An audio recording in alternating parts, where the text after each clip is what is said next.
E aí, vamos começar? Hoje a gente vai fazer um mergulho visual super detalhado em uma das capacidades mais fascinantes da natureza humana. É a habilidade real e inata que o nosso cérebro tem de alterar e reconfigurar completamente as suas próprias estruturas, e isso ao longo de toda a vida. E não, a gente não está falando de mágica ou de conceitos vagos de autoajuda. O nosso foco aqui é a capacidade biológica comprovada de reprogramar a mente subconsciente, transformando lá na essência a maneira como a gente pensa e age. Para dar o pontapé inicial, o nosso material de origem traz uma citação central que já dita o tom exato do desafio. Diz assim: abolir expectativas e o excesso de pensamentos. Sabe, o ato de pensar demais funciona literalmente como uma erva daninha muito chata que sufoca o verdadeiro potencial da mente. É o primeiro obstáculo e muitas vezes o mais agressivo que a gente precisa superar para alcançar uma transformação cognitiva de verdade. E para entender como fazer isso na prática, o nosso percurso vai ser dividido em etapas bem claras. Primeiro, decodificando a mente subconsciente. Segundo, fase 1, limpando a desordem. Terceiro, fase 2, acendendo caminhos. Quarto, fase 3, semeando crenças. E por fim, o quinto ponto, a conclusão sobre neuroplasticidade. Então, vamos lá. Seção 1. Decodificando a mente subconsciente. A base biológica. Bom, o que a gente tem aqui é um mapa mestre que vai guiar a nossa explicação de hoje. À primeira vista, com esses 9 ícones, esse design mais limpo, pode até parecer só mais um daqueles infográficos abstratos da internet. Mas a verdade é que se trata de um projeto super fundamentado, incrivelmente prático e muito lógico para alterar a arquitetura cognitiva humana do zero, passo a passo. E isso ilustra de um jeito muito brilhante a essência biológica por trás de todo esse processo, que é a neuroplasticidade. Com base no nosso material, ela é definida como o processo de estabelecer novos caminhos e fortalecer as conexões sinápticas. O grande pulo do gato aqui é entender que estamos lidando com alterações físicas reais que acontecem lá dentro da nossa cabeça. Através da arte, de novas experiências e, claro, da repetição constante, o cérebro literalmente se remodela. É exatamente a mesma lógica de um músculo que vai se adaptando quando a gente treina constantemente. O que leva a gente direto para a seção 2, fase 1. Limpando a desordem, preparando o terreno. Imagina só a nossa mente como se fosse um jardim gigante. Antes que qualquer semente nova possa crescer ali, é absolutamente vital limpar o terreno. A fonte traz 3 estratégias metódicas para compor essa fase inicial de limpeza mental profunda. Primeiro, tomar decisões claras. Segundo, abraçar o desconhecido. E em terceiro, o ato muito intencional e essencial de desfocar. Agora, olhe que interessante essa nuance entre as duas primeiras estratégias. O material destaca que tomar decisões claras exige sentir, escolher e seguir em frente, o que já ajuda a interromper na hora aquela paralisia da dúvida. Mas ao abraçar o desconhecido, existe uma etapa extra e muito mais profunda que é a de transmutar. Não basta só fazer uma escolha. A gente precisa processar e transformar aquela ansiedade natural do desconhecido em um novo tipo de energia útil antes de conseguir avançar de verdade. A terceira prática de limpeza é o que o documento detalha como desfocar.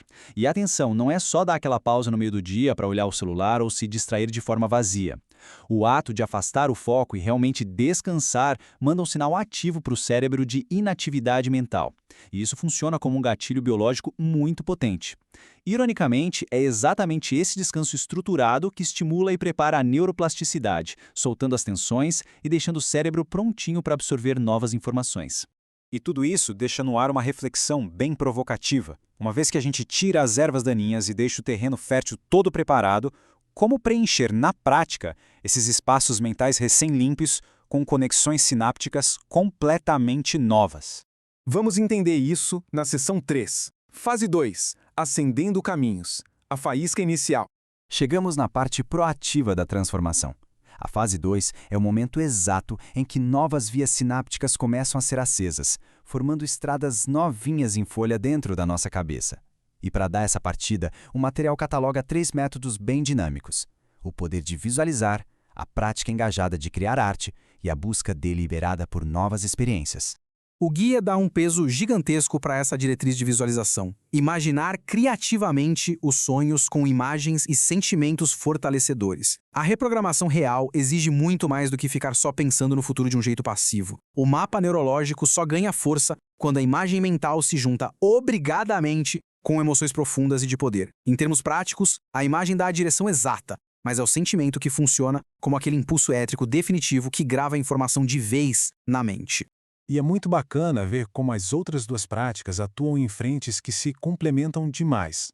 Enquanto atividades como a música e a arte ajudam a pavimentar e fortalecer fisicamente conexões que já estão se formando, a vivência de novas experiências, que inclui assumir riscos calculados e aprender coisas totalmente inéditas, força o cérebro a sair daquele piloto automático. Isso gera novas memórias e aumenta drasticamente a nossa flexibilidade cognitiva global. Entrando agora na seção 4, fase 3, semeando crenças, semeando o futuro. Depois do esforço de limpar o terreno e acender as primeiras vias neurais, chega aquele ponto crítico em que o jardim precisa ser regado e mantido a longo prazo. Para enraizar as mudanças de vez, o mapa estabelece 3 práticas decisivas que transformam as ideias novas em coisas permanentes. Repetição rigorosa combinada com afirmações, uma reconfiguração profunda com foco no coração e, sistematicamente, o ato contínuo de semear novas crenças. E a gente precisa olhar com muito cuidado para este aspecto, porque é um mecanismo biológico simplesmente brilhante. Cultivar uma postura centrada no coração com sentimentos reais de gratidão, amor e alegria não é só um clichê romântico. Nossa fonte indica que essas emoções expandem a energia e promovem uma reconfiguração genuína que condiciona os filtros do cérebro a notar a abundância ao redor. A consequência direta disso? O nosso mecanismo de atenção diminui drasticamente a fixação naquilo que está faltando. A visão de escassez é literalmente apagada do circuito principal do sistema nervoso. Então, o ponto crucial de tudo isso reside neste conceito.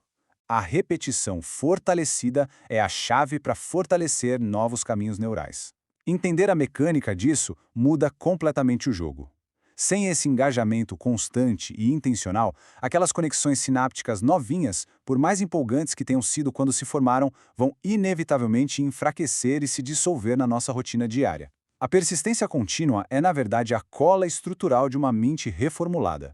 O que nos leva perfeitamente para a seção 5, a conclusão sobre neuroplasticidade, a mente em movimento.